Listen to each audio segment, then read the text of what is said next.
From Hollywood, it's time now for Bob Bailey as... Johnny Dollar. Frank Porter at Allied Casualty. How's it going, kid? I don't know. You ever find Joe Penny? The Harbor Patrol found him floating around the harbor. He'd been shot and his feet were burnt. What? Gee whiz, torture. Well, what can I do to help? Find a girl who was once married to him? Joe Penny had a wife? Yeah, she wears a mink stole these days and carries a gun. She's tied up with it somewhere. Her name's Iris Carter. Iris Carter. You've met her? Just long enough to get slugged with her gun. Well, wait a minute. I'd like to get it all straight. Can I come over? I'll be here.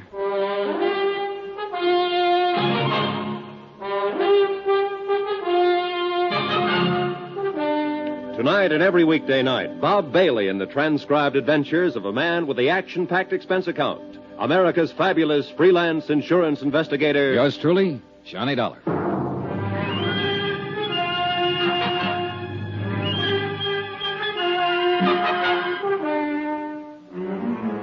Expense account submitted by Special Investigator Johnny Dollar to the Allied Casualty and Insurance Company Limited, Markham Building, Hartford, Connecticut.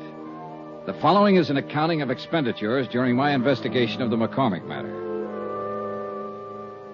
Expense account, item 9, $14 even, secretarial services. I dictated a detailed report of the $100,000 McCormack case. I did it for two reasons. One, to make certain that Allied and the New York police were thoroughly informed of my part of the matter. And two, to review the case for my own benefit. One of the key figures, Joe Penny, was a murder victim. Attached is a copy of that report. I tried to cover as closely as possible my conversation with Mike Cairn at Sing Sing when he tipped me off that Joe Penny had something to do with the McCormack burglary of 5 years ago. Also, one conversation with Joe Penny, his subsequent disappearance, and murder. I had a copy for Frank Porter when he showed up at my room. He read it from top to bottom. Gee whiz, Johnny, if this isn't something. You come here for Joe Penny. It looks like he did the McCormack job. Now he's dead. You're stopped. What can you do? Find his wife, maybe? You're doing this at your own expense, aren't you? Oh, I think your company will pay for it in time. You have to recover the stuff. I know. You think you will? I think so, yeah. Well, your key man's dead. You'll have to start all over again. Maybe not. I don't really know whether Joe Penny was my key man or not. I still can't see a small-time auto thief working a big, slick safe burglary. Every indication is that he was the one. I know. I'd like to find that girl, Iris Carter, and talk to her about it. She's connected with it. No, from what you say on the paper, yeah, very much. Oh, gee whiz, I feel like a fifth wheel. I'm not helping you a bit. You know, I handled this case for the company when it first broke. I worked with Lieutenant Martin for 6 months on it, and we didn't turn up a thing. You're on it 3 or 4 days, and you have all kinds of action. Well, I must have stepped in at the right time. Yeah. Johnny, Mm-hmm. Somebody gunned Joe Penny down. Now, I know you like to work alone and do things your own way, but be careful if you stay on this. I get worried when somebody starts shooting. Oh, sure. I didn't get that, though. What? If I keep on this, I wouldn't let it go now if my life depended on it. I'm going to find that woman, and I'm going to find the stuff. Sure. Well, gee whiz. Don't let anything happen to you. I won't. I talked some more with Frank Porter about the case. He repeated his offer in the name of Allied Casualty to help if he could. I told him I'd take it up on it if anything came up at all. He left. I was at Central Police Station 10 minutes later. And 5 minutes after that, Lieutenant Dools Martin was calling for the medical examiner's report on Joe Penny's death. A uniformed man brought it in. Martin shoved it across the desk at me. The ME says Joe Penny's been dead about 48 hours or longer. 225 slugs right through the chest, penetrated both lungs, one through the neck. It's very neat shooting at that range. What range? Oh, at least 20 feet, maybe longer. Not many people shoot 25s that well. It's a little gun. A woman's gun. Yeah, that's what I'm thinking. Now, let's talk about that woman you saw around there that night. Now, you say it was Penny's ex. Yeah, Iris Carter. I don't know whether her gun was a 25 or 32. Well, think about it. I have. Now, look, don't get sore with me. It's just that she looks like better than ever for opening this case up.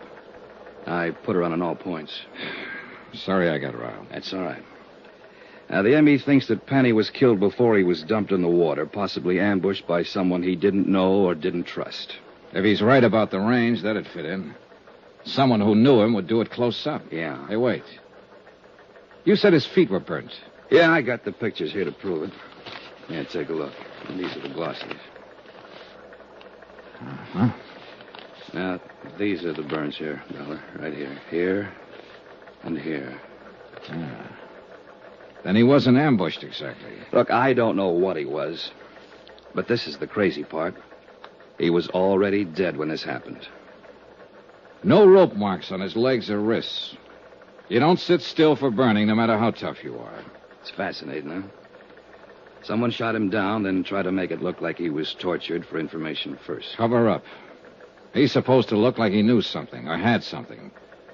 And maybe he didn't know or have anything at all. Well, how do you feel? Lousy. If the burning was cover-up, then maybe the big search of his room was cover-up, too, to throw us off. To throw you off. Not me. I wasn't in on it then. Yeah. Well, one thing that's genuine. What's that? The corpse.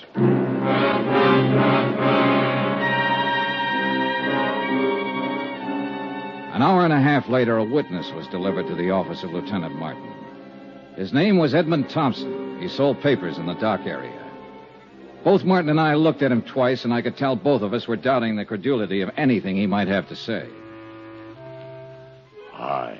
Hi. My name's Martin. This is Mr. Dollar. Yes, sir. Glad to know you both. Now, would you mind telling us everything you saw the other night? Tuesday night. Yeah, it was Tuesday. Sure, why not? I saw this guy dumped in the water. We understand that. Can you tell us the circumstances?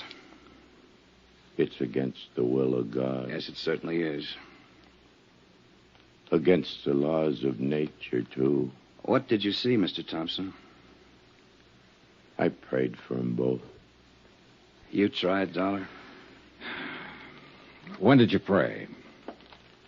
Right after I saw it? Yes, sir. On the street, huh? No. I was on the vacant lot. I was cutting across towards the dock. Oh. Then I see this car pull up. Long black car. A lot of chrome on it.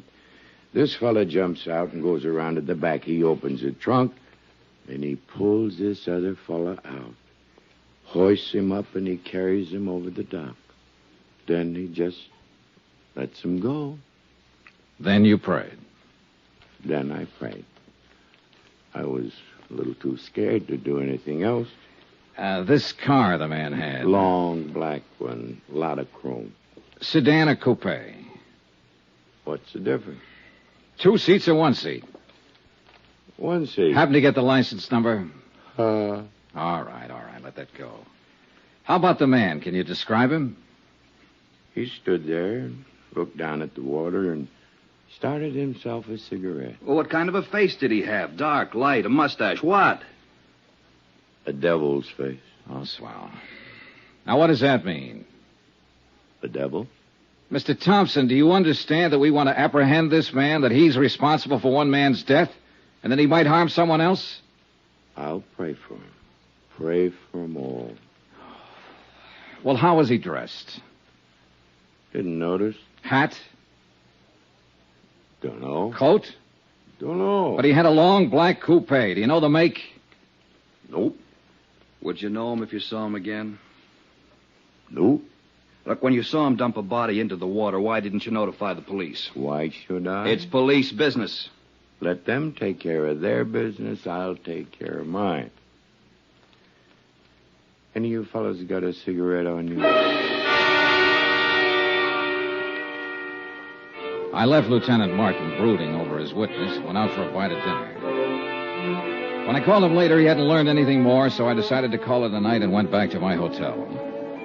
I found a note waiting for me from Jack Lang, the band leader friend of Iris Carter. Said he got a tip. She'd worked at one time at the Elmar Theater in the Bronx. If I learned anything, please let him know. He was still in love with her. Elmar Theater. I decided my night was far from over.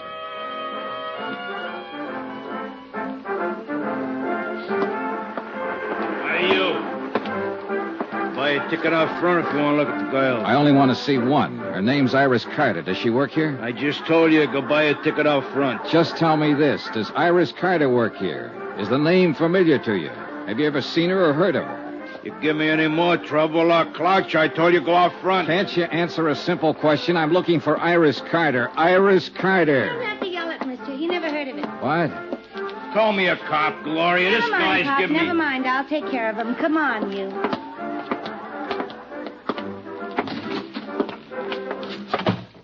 Iris Carter, is that what you said? Yeah. I gotta change. I gotta get back on in 5 minutes. Then I'll talk to you later. You haven't got much to say. Stick around. I'll change back to the screen. Okay. I'm Gloria Ward. Who are you? Johnny Dollar.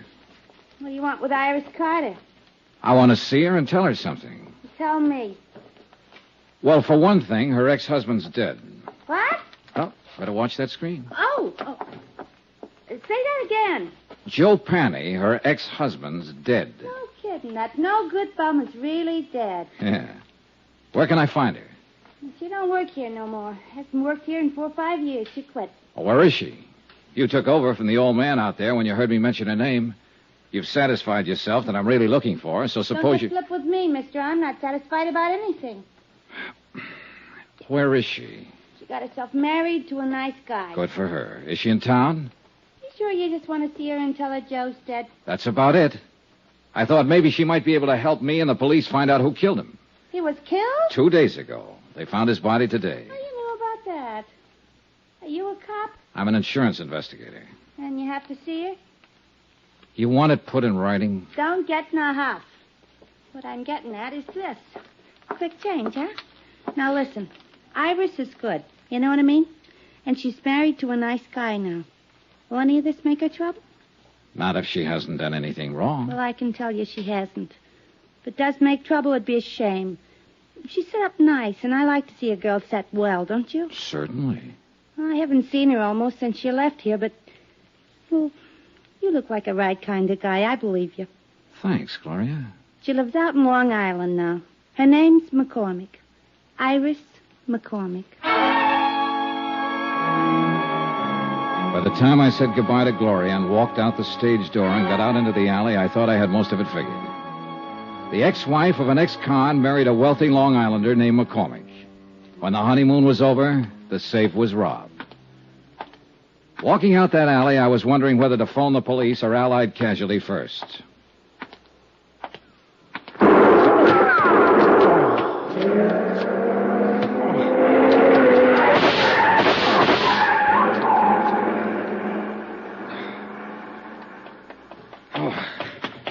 Shooting!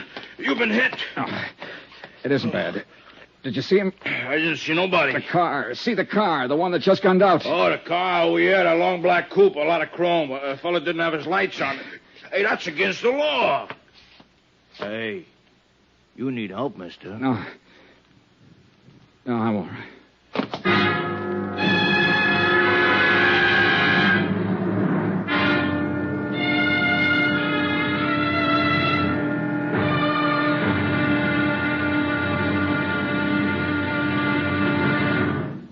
Now, here's our star, Bob Bailey, to tell you about tomorrow's episode. Thanks. Tomorrow, the end of the trail of a .38 caliber slug. Join us, won't you? Yours truly, Johnny Dollar.